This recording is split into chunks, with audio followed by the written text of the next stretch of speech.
Assalamualaikum warahmatullahi wabarakatuh. Tabi pun. Halo Tribuners, ketemu lagi nih di Tribun Live bersama dengan Kiki Novilia. Seperti biasa nih Tribuners, di Tribun Live ini kita akan mengupas tuntas tentang tokoh-tokoh ternama Lampung yang pastinya sangat menginspirasi dan juga bisa memotivasi kita semua. Dan untuk di episode kali ini nih, Senin 31 Agustus 2020, kita sudah kedatangan seseorang yang keren banget, ada di sebelah kanan Kiki, yaitu Midatul Usro. Nah, buat Tribuners sekalian nih, yang belum tahu, jadi beliau ini adalah seorang pengusaha muda gitu ya, pengusaha muda yang kece dan juga sangat memotivasi pastinya. Makanya buat Tribuners sekalian harus stay tune terus sampai dengan selesai karena kita hari ini bakalan banyak banget nih mengulas tentang Midatul Usro. Oke, langsung aja yuk kita sapa. Halo. Halo Kiki. Gimana kabarnya Mbak Midah? Alhamdulillah baik ya. Alhamdulillah. Sekarang kesibukannya apa nih Mbak? Kesibukan sekarang untuk bisnis ini kita lagi proses untuk pendaftaran sertifikasi halal dan juga merek gitu. Oke. Jadi untuk perkembangan yang lebih jauh gitu. Ini produk-produk yang Mbak Midah ya? Oke, iya. Oke. Terus selain punya produk-produk yang keren banget nih Mbak, apa lagi nih aktivitasnya Mbak Midah saat ini? Selain merintis bisnis di bidang produk, saya juga merintis bisnis di bidang membeli hasil pertanian gitu. Jadi kan saya dari desa banyak hasil pertanian yang biasanya sulit untuk dijual gitu. Jadi saya yang sudah tahu pasarnya, saya mencoba masuk ke dalam dunia pembelian hasil pertanian seperti itu. Wah, banyak banget ya. Berarti kita bakalan ulas nih satu-satu ya Mbak Midah ya. Oke.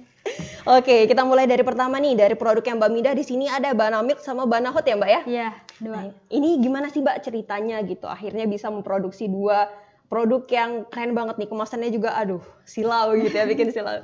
Gimana nih?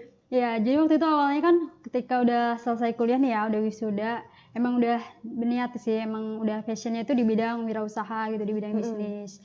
Sebelum dari Banahot ini dan Banamil sebenarnya udah ada juga produk-produk lainnya gitu. Oke. Salah satunya itu contohnya itu saya menciptakan produk basreng. Kemudian ada juga produk cireng kering gitu. Nah, setelah saya wisuda, kemudian saya merintis bisnis keripik pisang. Alasannya karena Lampung ini kan terkenal banget ya keripik pisangnya. Dan di luar Lampung itu pasar tuh masih sangat mencari keripik pisang Lampung gitu. Jadi kenapa kita nggak coba untuk bawa keripik pisang Lampung itu lebih ke dunia lagi gitu. Lebih mendunia Iya. gitu ya. Nah, terus ini waktu itu pertama kali menciptakan Banamilk sama Banahot itu tahun berapa Mbak? Ini dimulai dari tahun 2019, jadi tepatnya pas udah selesai wisuda sih. Gitu. Iya. Tapi kan kalau misalkan, berarti ini produknya keripik pisang ya Mbak ya? Iya. Nah, tapi kan kalau misalkan untuk di Lampung ya Mbak, itu untuk persaingan keripik pisang kan lumayan ketat gitu ya, walaupun di sini banyak banget yang cari gitu. Terus kenapa akhirnya tetap pilih keripik pisang nih gitu yang mau diproduksi gitu? Ya, jadi sebelum saya memulai keripik pisang ini, saya sebelumnya udah mensurvei dulu ya. Jadi dari berbagai merek keripik pisang yang ada di Lampung nih saya survei gitu. Oke, kalau produk A ini kelebihannya ini, keunggulannya. Kemudian tapi dia ada kelemahan nih misalnya. Biasanya tuh keripik pisang yang ada di pasaran itu dia tebal. Kemudian dia itu bentuknya panjang gitu ya.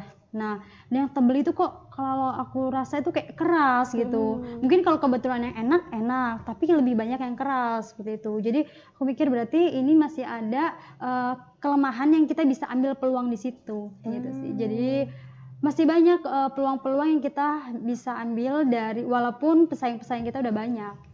Yang penting harus tetap kreatif. Tapi sempat takut nggak Mbak Midah? Kalau misalkan ngelihat pesaing-pesaingnya kan banyak banget nih kalau misalkan untuk keripik pisang, sempat ada rasa takut gitu nggak sih? Enggak sih kalau rasa takut, malah rasa untuk terus tertantang. Oh ya, berarti saya harus buat inovasi. Kalau dari produk A kurangnya ini, produk B kurangnya ini, saya kombinasi gitu, kombinasi dari kekurangan beberapa produk sehingga saya bisa menciptakan produk inovasi buatan saya sendiri. Gitu. Oh gitu. Terus untuk bisa ciptain dua produk ini, itu waktu itu sempat ada trial and error gitu nggak? Iya dong. Gimana? Ya ini trialnya waktu itu nggak lama sih, cukup 1 bulan. Oke. Karena memang basicnya kan aku udah paham ya tentang pengolahan pangan gitu. Oke.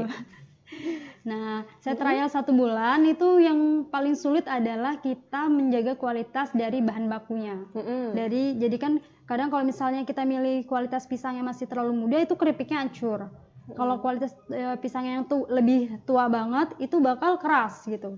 Jadi kita benar-benar harus tahu kapan panen pisang itu yang pas untuk dibuat keripik. Selain itu, trial juga paling lama dalam pembuatan bumbunya ini.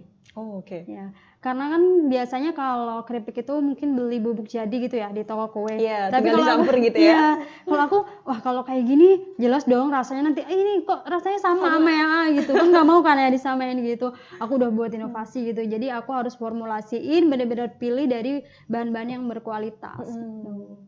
Nah, Mbak Mida ini kan tahu banget gitu ya, seluk-beluk pisang yang matang, Iya. pisang yang cocok gitu. Nah, itu apakah memang ketika memproduksi ini itu Mbak Mida terjun sendiri apa gimana, Mbak? Iya, jadi dari awal saya memang benar-benar terjun, bahkan saya itu yang awalnya masih kurang paham ya tentang tentang si tanaman Dunia pisang, perpisangan. perpisangan gitu kan. Akhirnya aku datang langsung ke kebunnya dong. Oke. Bener-bener milih, oh kalau misalnya pisang yang muda itu ada ciri-cirinya gitu. Salah satunya adalah ciri-cirinya kalau pisang masih muda itu dia belum terlalu padat gitu isinya. Jadi nantinya itu nggak bagus kalau dibuat keripik kayak gitu. Sampai akhirnya aku buat keripik sendiri, aku cobain semuanya gitu. Jadi aku tuh dari awal nggak mau yang langsung, oh ya aku langsung cari karyawan, nggak gitu. Supaya aku benar-benar tahu ini SOP-nya seperti ini. Jadi suatu saat kan di sini bakal aku limpahkan ke karyawan ya gitu. Jadi aku harus tahu SOP dari setiap tahapannya. Jadi aku harus ngelakuin sendiri dulu dong gitu. Semua pisang akhirnya dicobain apa gimana? Enggak, hampir semua pisang sih. Waktu itu ada 5 jenis pisang yang aku cobain.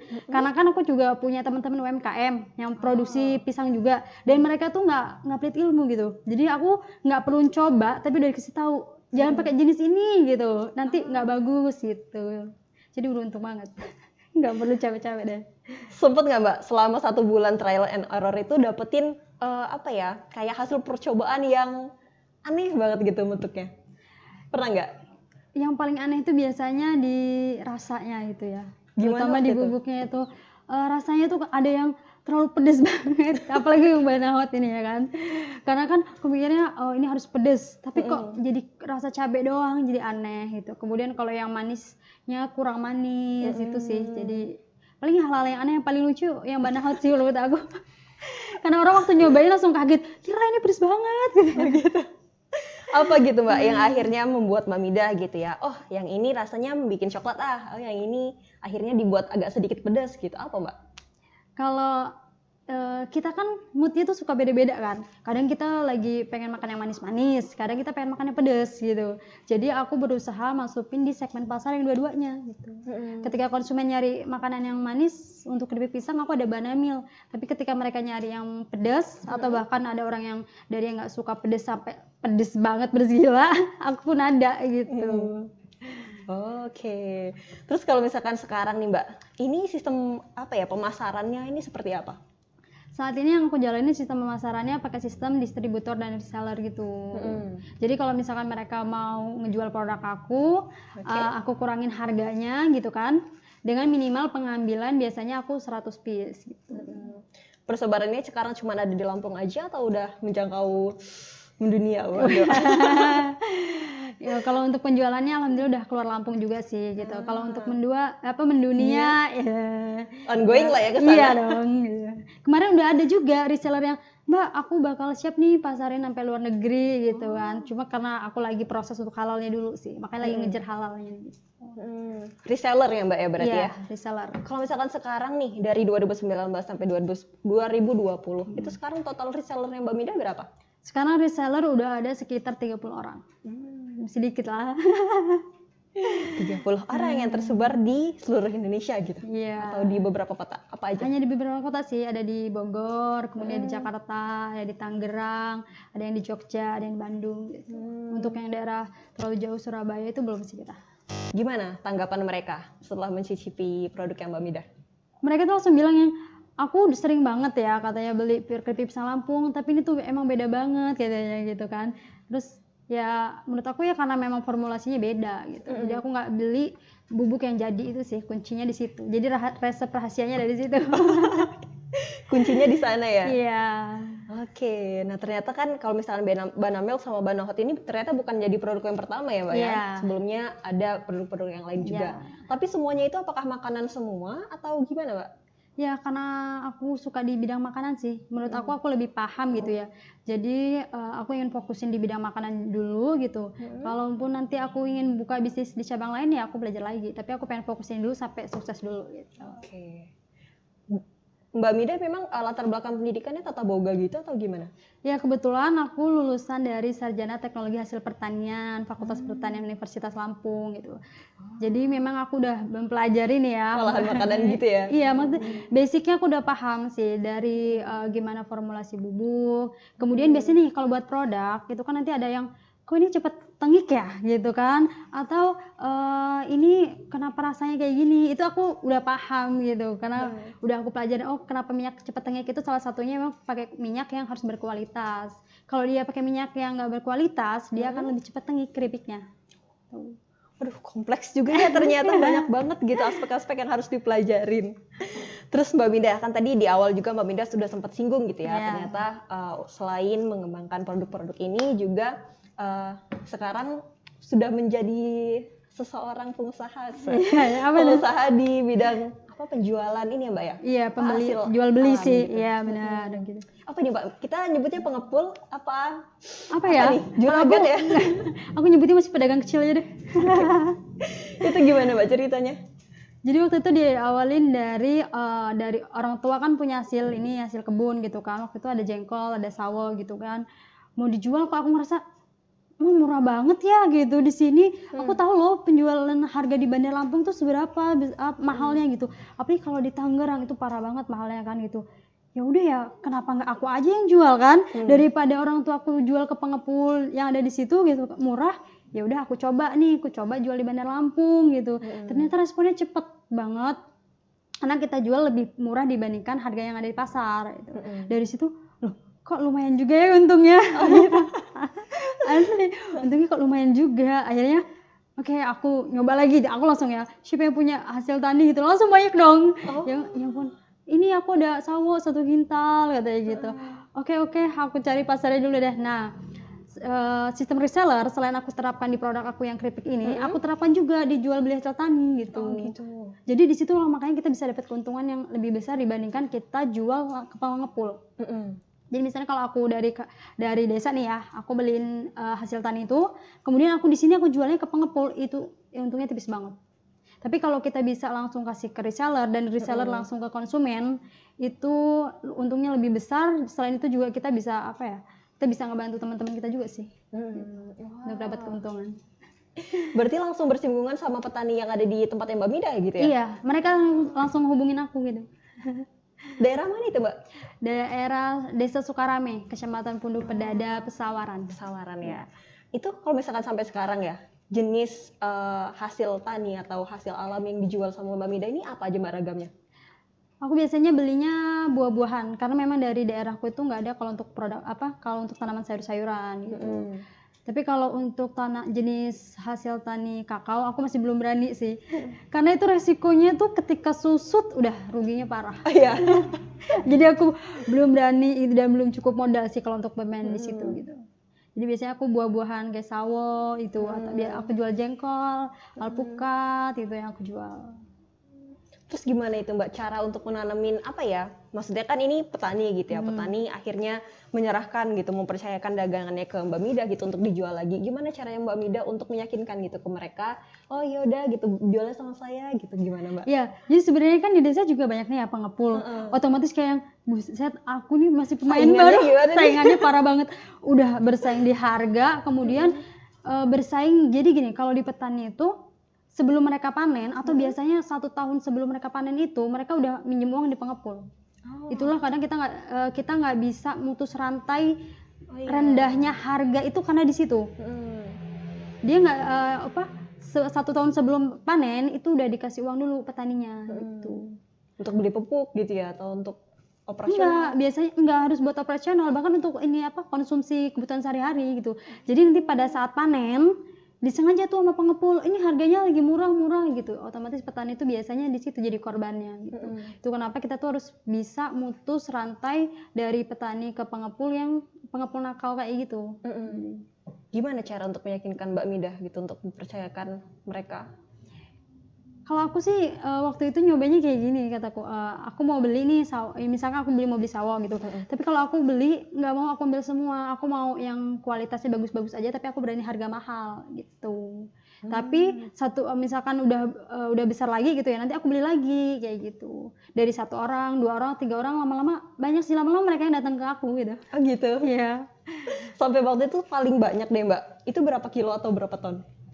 Waktu itu pernah penjualan 1 kintal tuh 1 hari langsung. Dan itu sebenarnya untuk memenuhi pasar Bandar Lampung tuh masih kekurangan. Ya. Gimana caranya Mbak Midadari? Kan pesawaran ke Bandar Lampung jaraknya agak lumayan ya Mbak ya? Gimana akhirnya? Nah ini sih yang masih jadi kendala itu karena Pengirimannya? pengirimannya aku pakai travel. Kalau nggak, biasanya aku nitip mobil, itu ongkosnya lumayan mahal dibanding kalau punya mobil sendiri. Oh, OTW berarti ya abis ini. Amin. Terus Mbak, kan menjadi seorang pengusaha muda gini, apalagi memang langsung terjun ke lapangan. Itu gimana sih Mbak cara untuk bisa mengelola modalnya gitu, biar paling nggak kan bisa untuk bertahan gitu? Untuk terkait modal, kadang kalau aku cerita nih ke orang-orang nggak percaya tau gak? Aku mulai usaha ini modalnya cuma 200.000, sisa uang jajan tau gak? Oh ya? Aku mulai usaha ini 200.000, aku inget banget, aku beliin minyak 2 liter kayak gitu ya, beli pisang 1 tandan, terus aku coba stiker plastik biasa, terus aku coba bubuk-bubuk itu. Nah, aku tuh kalau bikin produk jangan nunggu enak langsung dijual gitu. Toh kan kita bikin produk nggak ada racunnya istilahnya gitu kan. Jadi nggak apa-apa walaupun masih trial, kita jual nggak apa-apa gitu supaya tetap ada pemasukan. Dibandingkan kita udah nggak ada modal, kita sibuk trial terus yang ada nggak jadi pengusaha tapi nyungsep. Tapi kan kadang kalau misalkan orang jualan tuh Mbak, aduh takut dikomentarin nggak enak gitu atau gimana? Memang untuk jadi pengusaha itu salah satu yang paling dibutuhin dibanding modal itu adalah mental. Oh, gimana Mbak mentalnya? Udah biasa banget dibilangin kayak gitu, ini nggak enak, ini apa, ini udah mahal, sering banget gitu. Cuma ya kalau dari aku, ketika ada kritikan kayak gitu, oke, memang produknya berarti belum bagus gitu. Karena kalau produknya udah bagus, nggak mungkin orang bilang nggak enak gitu. Yang ada mereka bakal repeat order gitu. Jadi buat aku, berarti harus dievaluasi gitu, harus diperbaikin terus gitu sih. Jadi nggak masalah kan, mereka cuma ngomong, kecuali mereka datang terus mukul-mukulin kita, itu baru bahaya gitu kan. Mereka paling cuma ngasih tahu gitu, Mbak ini kurang ini gitu. Ya nggak apa-apa, itulah harus fan-fan aja, nggak apa-apa. Tapi sempet ngedon nggak sih? Kalau untuk dari itu enggak sih, biasanya suka ngedon itu dari kendala-kendala lain gitu. Justru kalau dari konsumen malah aku biasa aja. Ngedonnya itu biasanya nih, ketika lagi ada orderan masuk, tiba-tiba bubuknya nggak ada dong. Gitu. Itu sering banget. Dulu gitu ya berarti? Enggak, di tokonya yang aku beli itu nggak ada. Masa aku harus beli ke perusahaan gitu. Itulah karena penyebabnya salah satunya karena modalnya kecil gitu. Jadi aku tuh biasanya beli misalnya buat pisang cuma 50 kilo, beli bahan-bahannya secukupnya, habis itu dijual baru muter lagi. Makanya aku kalau usaha memang dari modal kecil udah bisa jalan gitu. Karena terus diputer modalnya itu. Oh gitu. Ya. Sekarang Mbak Mida udah ada pegawai belum sih? Udah, alhamdulillah udah. Dari yang awalnya ngerjain sendiri ya, dari milih pisang, goreng keripik, ya ampun panas banget. Oke.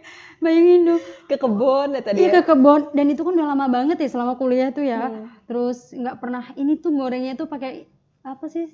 Tungku pakai kayu itu loh. Oh iya. Panas banget. Parah kataku. Aduh, jadi ikutan sedih ya.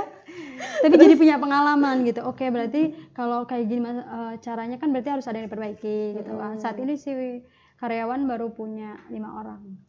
5 orang itu semuanya di pesawaran? Iya, di rumah yang untuk bagian produksinya gitu sama packing. Gimana Mbak akhirnya mengelola 5 orang karyawan itu? Untuk karyawannya saat ini belum bulanan gitu. Jadi kalau misalnya aku lagi mau produksi, ya udah aku panggil gitu.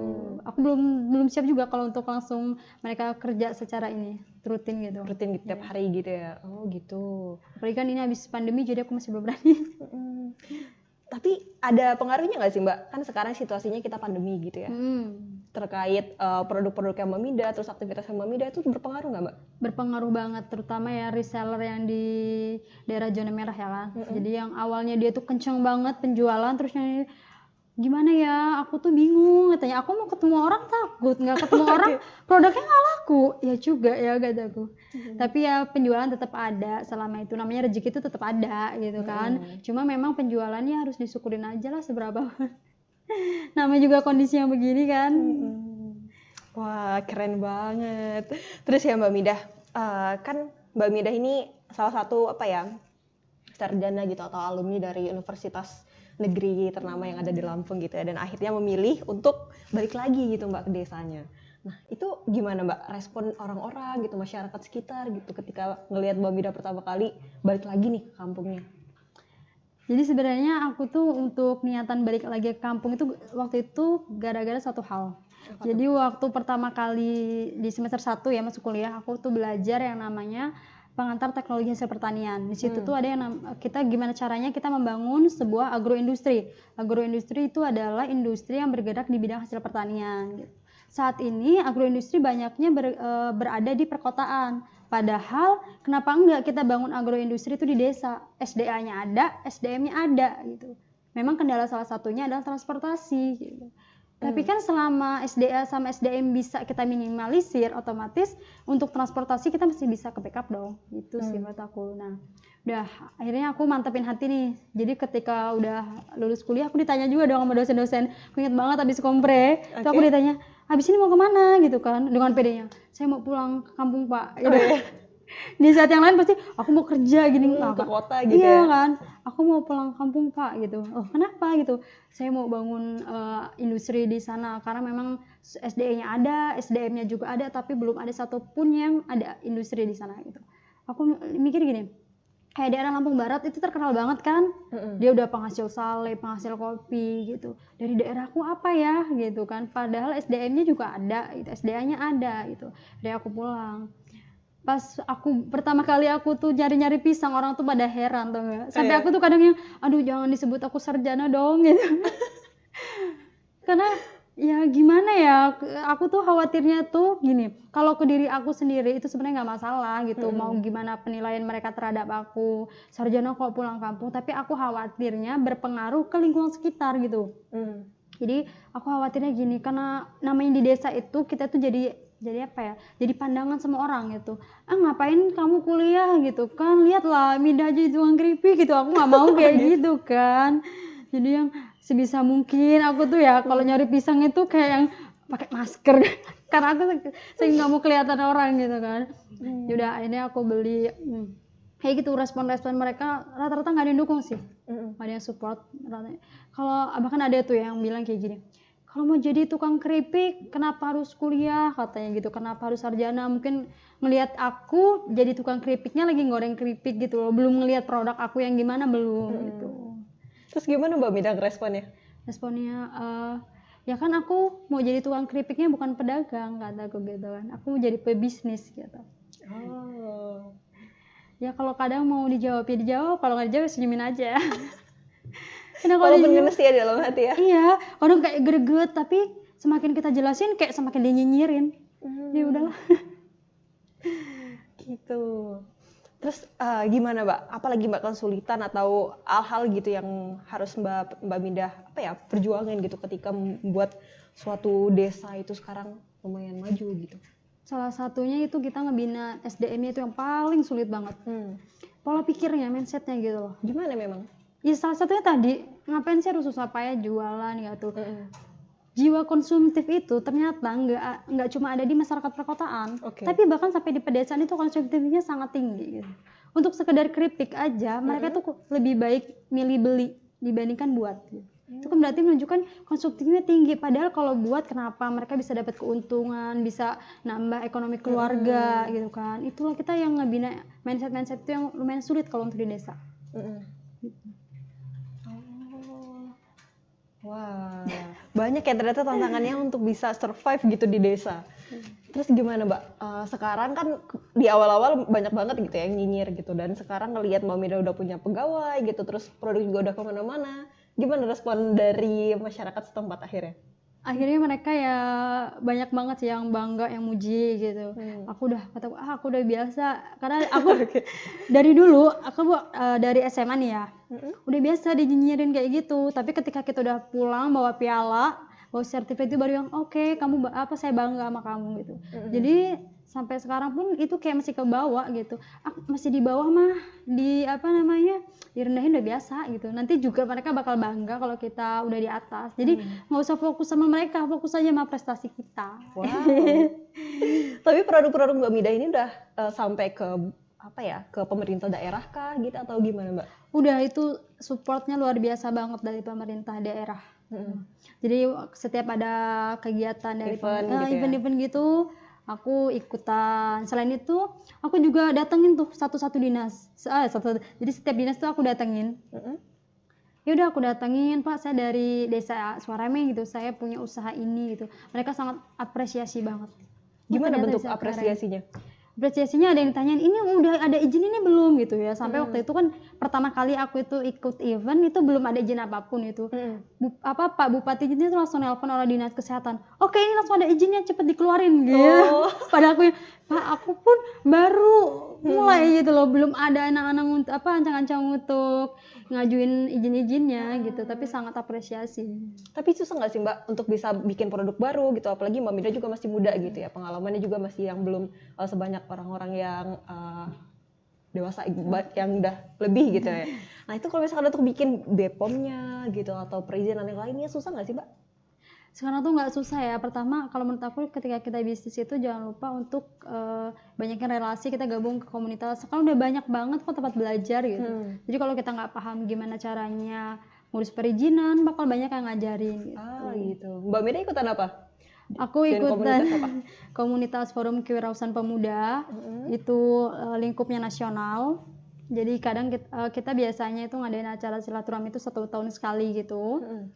Selain itu juga aku ngikutin komunitas Yuk Bisnis Lampung. Atau biasanya aku ngikutin acara-acara kopdar atau apa tentang bisnis gitu. Karena kan ilmu bisnis itu nggak bisa kalau kita pelajarin dari buku. Gitu. Mendingan kita itu datang seminar dibandingkan kita cuma baca buku aja di rumah, itu nggak apa. Nggak bisa. Ilmunya lebih mantep gitu ya kalau misalkan kita datang langsung.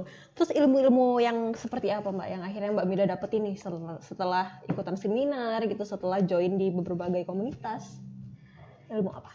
Terutama ilmu dalam marketingnya sih, karena kan kalau untuk dalam segi produksi pembuatan produk aku udah ada basic dari kuliah ya, aku udah tahu kayak gitu. Tapi untuk masalah pemasaran itu lebih diajarin di komunitas gitu. Gimana caranya bangun reseller yang kompak, ngebina reseller, ngerekrut reseller. Itu ternyata harus ada trik-trik ksusnya. Gitu. Kenapa ada bisnis yang kok dia langsung melejit ya, gitu, langsung booming gitu. Satunya walaupun udah pakai promo, diskon, tetap aja kan kalau aku laku, ternyata itu ada trik khusus. Wah, banyak banget ya ternyata yang harus dipelajarin.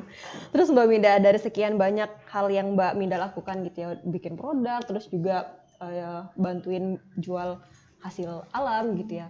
Nah itu penasaran nih, uangnya itu untuk dipakai apa sih Mbak? Nah, banyak nih yang nanya kayak gini, kayaknya tabungan kamu udah banyak nih. Aduh, jangan ditanya soal tabungan. Justru kalau menurut aku tuh selagi kita masih muda nih, apalagi kita masih single ya gitu, jadi kayak kita belum mikirin keluarga, belum apa gitu, ya udah menurut aku tuh malah kita investasiin buat ilmu, buat kemampuan, buat nge-upgrade terus ilmu kita. Salah satunya nih misalnya gini, ada orang yang punya uang misalkan 100.000, dia lebih milih udah mending aku buat beli baju gitu. Kalau aku enggak, mending aku buat datang seminar gitu. Ilmunya bisa aku pakai berapa tahun yang akan datang. Kalau baju 2 tahun lagi ntar aku juga bisa kalau beli baju gitu. Tapi kesempatan itu kadang proses itu kan bakal lebih cepat matangnya, gimana ya? Proses yang lama itu matangnya bagus gitu loh. Sedangkan baju mau kita 5 tahun lagi juga tetap ada jualan baju gitu. Jadi aku selama ini penghasilan aku pakai untuk ikut-ikut seminar gitu. Bahkan ikut beli buku, satu bukunya itu buku bisnis 500.000 aku beli dong. Ikut seminar 500.000 gitu aku ikutin. Sampai teman aku yang bilang, investasi ya iya ya? Gitu. Jadi kita tuh lebih baik investasinya di leher ke atas dibandingkan leher ke bawah. Pergi cuma habis buat jajan gitu. Aduh, sayang banget mumpung masih muda. Oke. Terus respon keluarga gitu, dukungan keluarga ke Mbak Mida ini seperti apa, Mbak? Yang namanya sarjana terus jadi tukang keripik itu kayaknya nggak mudah juga deh, gitu. Ada, gimana ya, golakan juga di keluarga gitu, yang agak ngedukung tapi tiba-tiba ketika ngeliat temen-temen gitu ya, gitu sebenarnya orang tua tuh lebih kayak kasihan gitu loh, masa ya sih kamu cewek gitu kan, tapi kamu harus menjualin pisang, bikin keripik kayak gitu, kenapa kamu nggak kerja aja gitu kan. Cuma aku masih bilang yang nggak apa-apa, aku pengen di sini dulu gitu, jadi aku pengen tunjukin proses aku ke orang tua, ke keluarga gitu sih. Jadi lama-lama pun mereka bakal dukung gitu. Sekarang berarti udah dukung? Udah dong. Apalagi kan semakin udah kelihatan hasilnya kayak gitu. Jadi kan orang tua itu bakal ngedukung apapun sih yang terbaik buat anaknya gitu. Iya, bener banget. Terus nih Mbak Mida, ke depannya itu Mbak Mida bakalan bikin inovasi gitu atau produk apa lagi? Udah ada gambaran belum? Iya, jadi untuk brand, jadi kan sekarang ini aku lagi perbaruin ya. Namanya waktu itu kan lagi awal mula ngerintis tuh, jadi udahlah asal jual aja gitu. Sekarang udah mulai diperbaiki, nanti desain-desainnya pun aku ganti. Nanti aku brandingnya itu namanya Ilmuwan Snack gitu. Penasaran nggak kenapa namanya Ilmuwan Snack? Kenapa? Ilmuwan Snack itu pertama gini, alasannya, filosofinya adalah dibuat oleh seorang ilmuwan, ya kan, seorang sarjana. Yang kedua, yang pasti ketika produk yang dikeluarin atau diciptakan dari Ilmuwan Snack ini nggak salah-salah dong, karena udah dianalisis, udah diinovasi kayak gitu. Jadi brandingnya adalah Ilmuwan Snack. Produknya ini untuk saat ini baru ada 2. Nanti kedepannya aku pengen nyobain untuk sesuatu makanan yang berkuah. Gitu. Kapan nih kira-kira Tribuners sekalian bisa nyobain, nyicipin gitu? Udah ada targetan belum ini bakalan dikeluarinnya kapan gitu? Aku targetannya tahun depan sih, karena kalau untuk makanan berkuah itu terutama bubuknya itu lumayan sulit kita. Benar-benar harus bisa mengeringkan, prosesnya itu panjang banget. Itu makanya kalau mie instan itu kan sampai sekarang masih ada ya. Karena trialnya susah. Kita bakalan nunggu ya ini nanti produk-produknya terbaru dari Mbak Mida. Siap. Terus Mbak Mida kan tadi emang udah sibuk banget gitu ya, banyak banget deh kegiatan yang akhirnya Mbak Mida lakuin gitu. Mbak Mida tuh cara untuk apa ya, untuk me time gitu atau untuk waktu untuk diri sendiri itu biasanya ngapain Mbak? Me time aku ngapain ya? Kayaknya tidur. Gak jalan-jalan kemana gitu? Enggak, kalau jalan-jalan pun aku tuh harus tempat yang di situ aku bakal dapetin sesuatu gitu. Oh my god. Gitu. Jadi kalau misalnya di kulineran ada sesuatu yang aneh nggak tuh di situ, tapi kalau biasa aja itu enggak, aku nggak mau gitu. Sekalian nyari ilmu gitu ya? Iya, aku tuh kayak harus ada sesuatu bener-bener yang aku dapet. Terlalu perfect kali ya. Terus kalau misalkan kayak gitu gimana? Kalau misalkan untuk nongkrong sama teman-teman gitu? Bisa dibilang aku nongkrong itu kalau misalnya lagi ada acara kumpulan bisnis aja kayak gitu. Tapi kalau cuma nongkrong main kayaknya aku malah lebih nggak pernah ya.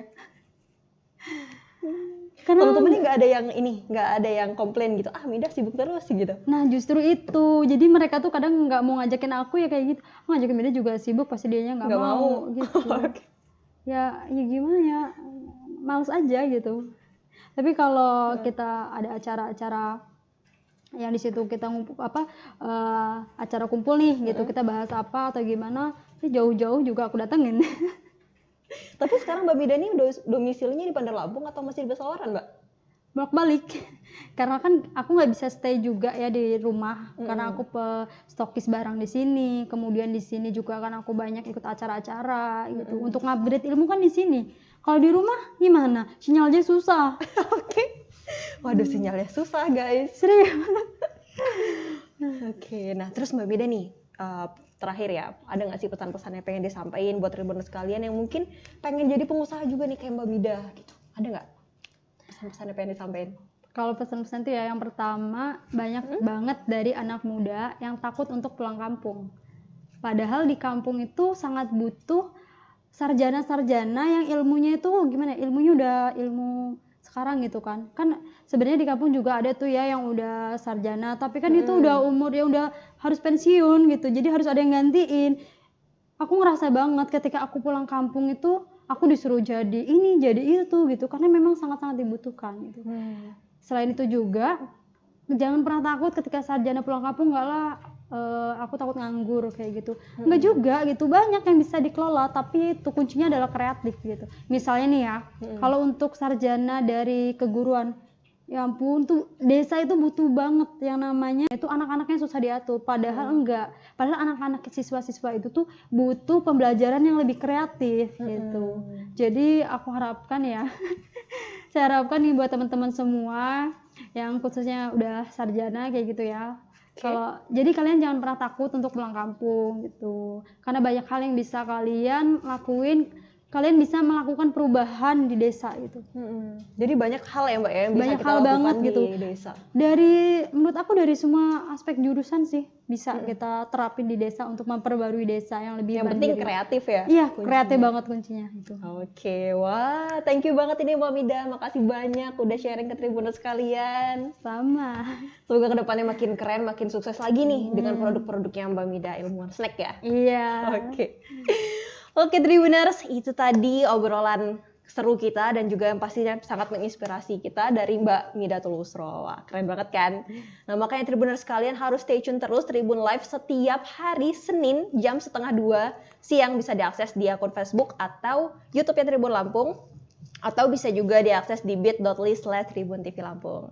Selain itu, kita juga bakalan live streaming nih setiap hari. Jadi Tribuners sekalian pastiin untuk terus tontonin kita. Saya Kiki Novilia undur diri, sampai ketemu lagi di episode selanjutnya. Wassalamualaikum warahmatullahi wabarakatuh. Bye-bye.